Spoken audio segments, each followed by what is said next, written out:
సరే మిత్రమా, డ్రాగన్ మన మీద దాడి చేసినప్పుడు చూసుకుందామని ఊరుకుంటే అంతే, పరిస్థితి చేయి దాటిపోతుంది.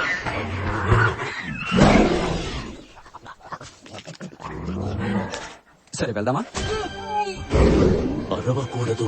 ఆశ్చర్యంగా ఉంటే మీరెక్కడికి ఎలా వచ్చారు నాన్న? ఇక్కడి నుంచి తీసుకెళ్ళి